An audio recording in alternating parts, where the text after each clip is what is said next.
9-4 season. What do you think it'll take for you guys to take that next step, whether it's 10 wins, 11, or whatever the case may be? You know, that's a really easy question to ask, but you know, as a head coach, that's not a question you like to answer, because for us, the whole key to ever getting to that point in a season is taking it one game at a time, never looking ahead.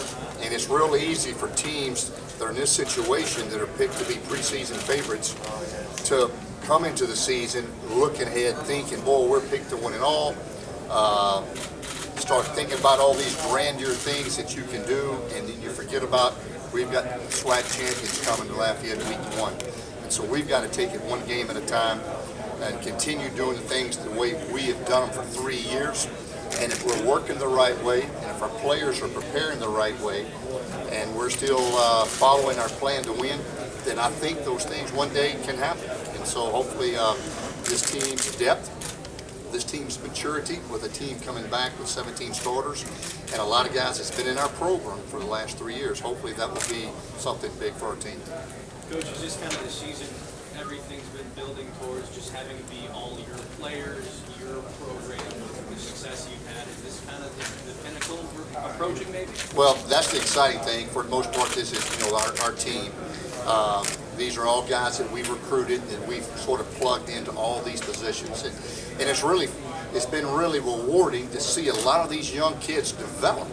And that's the thing that I love about college football. You bring in a kid as a 17 or 18-year-old young man, and you get to watch him develop and mature over the course of his career and turn into a young man, and see his development and his progress on and off the field. And that's the thing that I really love about coaching. And like I said, I'm hoping the maturity and the fact that we do have some veteran guys that have been in our program that will pay off this season. It's week 1, having a state opponent, having the SWAC champs come in. You just, for fans especially, last time they were there, they said the attendance here. Just how big a game is that for you guys, and just right out the gate? Well, you know, 5 years ago, I think they had 42,000 for the Southern game at Cajun Field. At that time, it only seated 31. Now the stadium's going to seat almost 40,000 with the end zone being bowled in. And now our team is coming off 3-9-4 seasons, SWAC champions, they're SWAC champions. This is going to be a tough ticket to get, and they're already thinking that minimum of 45,000 if they drew 41,000 5 years ago when the Cajuns were 3-9. So hopefully it'll be a great atmosphere. It'll be a great kickoff to the season for our fans, and it won't get any easier the next week with Louisiana Tech coming to town. Unanimous pick to win the conference. How do you sell that to your team, and knowing what the rest of the conference is? How fair is that for you guys? Well, the thing that I've told our team, and the thing that I'm trying to get across to them is, being picked to be the unanimous preseason favorites, you've got a target on your back. And the thing about it is, when you play each team each week, whether it's at home or on the road, you're going to get their best shot. And so they're not going to be rolling in playing the team that did not have a good season for one reason or another. They're going to be playing a team that just won a bowl, that just got picked to win the conference. So they're always going to raise their level of play. We've got to match that, and you got to exceed that in order to win those games. And so that's what always makes it tough for a team to be picked number 1, because it does make every team raise their level of play, and it makes it awful difficult, especially on the road. Coach, you've raised the level of the program so much in your tenure there, 3 9-win seasons. Is this the year that you guys break through to the next level and get to 10 wins this year? Well, we just talked about that in the first question. I'm hoping that we can continue to improve, and if we keep following our plan to win and taking it one game at a time, one day at a time, one practice at a time, I'm hoping that those things will happen for us. And but we'll never look ahead and say, hey, we want to win this many games. We just want to follow our plan to win, do what we know it takes to win, and if we do that, hopefully good things will happen. 10 players on the preseason all-conference list. What does that say about the talent and the experience that you guys have come back? Well, I'm awfully proud of those guys. They're very deserving. But I'm going to tell you, I really feel like there's a lot of players that didn't get selected that are very deserving too. And I'm sure every team feels that way. But we've got some players that we've recruited and brought in that we sold when we signed them. We didn't have any bowl victories. We didn't have any new facilities, and we sold them on the fact, hey, come here, trust us, trust our plan to win, and we're going to build this program. We're going to win bowl games. We're going to build new facilities. Well, now Alonzo Harris is wearing 3 bowl rings, and the seniors and now the juniors are seeing the new facilities being built. Our new athletic performance center, which will house all the football operations, will be finished next July. And so they'll move into that new facility, and now that will give us the resources to, recruit at a higher level. That will give us resources to prepare our team better. And so a lot of positive things happening at UL. When you talk about that, about the positive things, obviously you want to be, do you believe that you are the flagship school of Sunday? No, I wouldn't call us that, but we are a team and a university that's been in the Sun Belt for quite a while. And so we're just like the other teams that have been in the conference for a long time. I think we're the stability of the conference because we've been in the conference, as well as Arkansas State, Monroe, Troy, and the other teams that have been in the conference for a long time.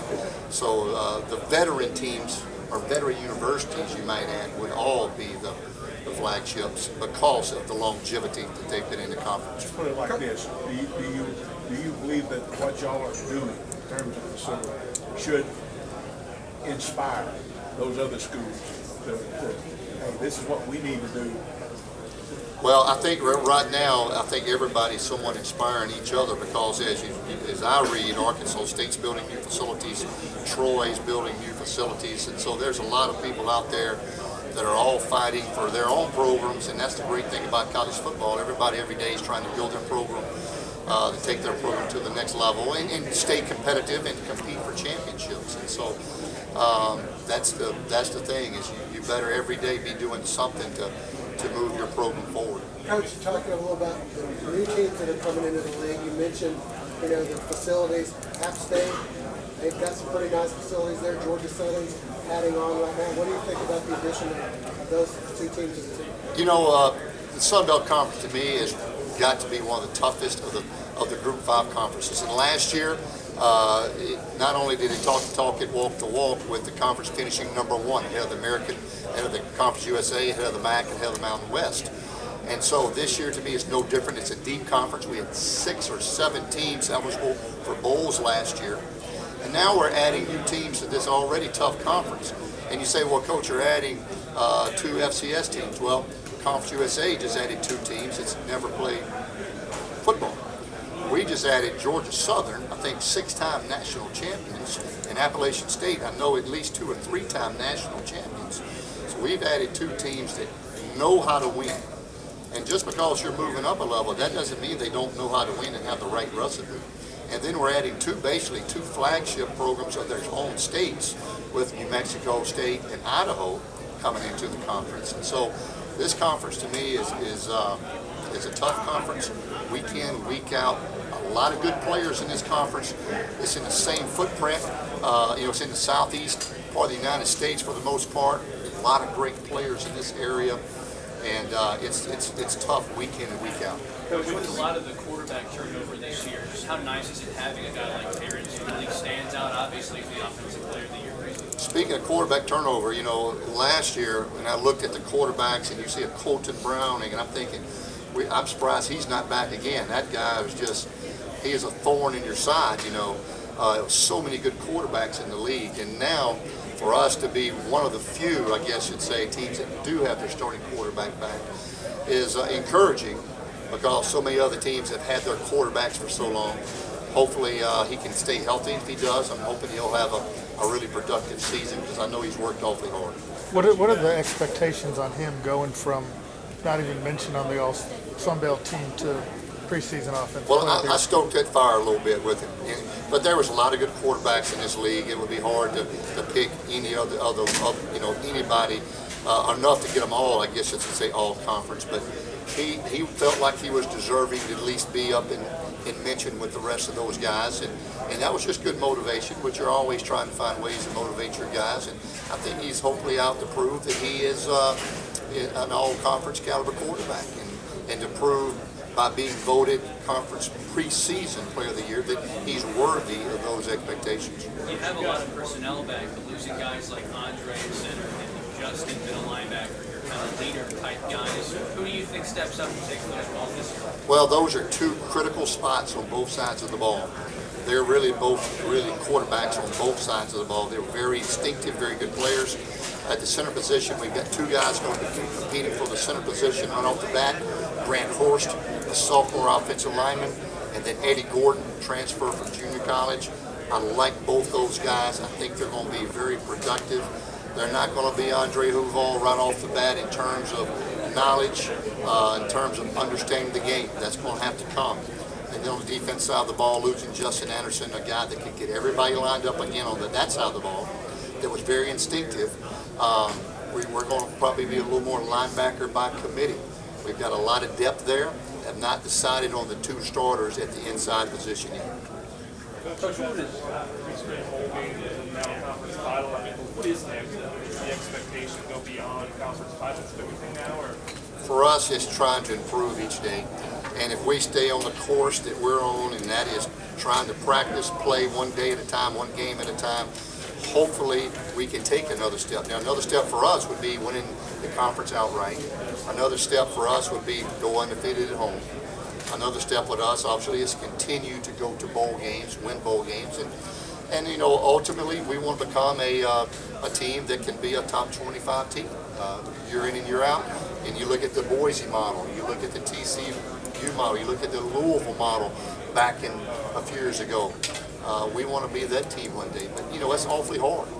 And last year, after week 10, we had 7 top 25 votes, and so we're making progress. Not there yet, but you got to set your expectations and you got to set your goals high. And hopefully, we can continue moving forward as a program and one day reach those. The playoff, you know, someone from the group of 5 is getting into the contract holes. I mean, is that attainable goals for you guys right now? You know, I think for any team, not just us, any team in the Group 5 would have to go undefeated to even get considered in the playoff. I really do. And it would still depend on your strength of schedule. So I think there's a lot of factors. I'm saying it's not impossible, but it would have to be an outstanding season against a pretty good strength of schedule to get in that Final Four.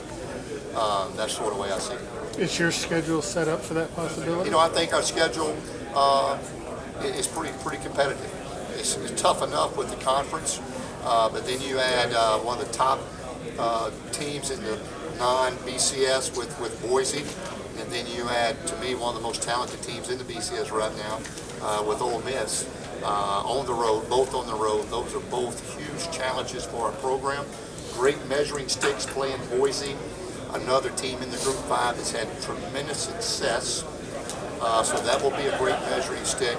And then, you know, hopefully being competitive at Ole Miss, because our conference has had 2 wins against SEC opponents in the last 2 years, and then 2 really other near wins. And so we've been competitive there. Hopefully we can continue to do that.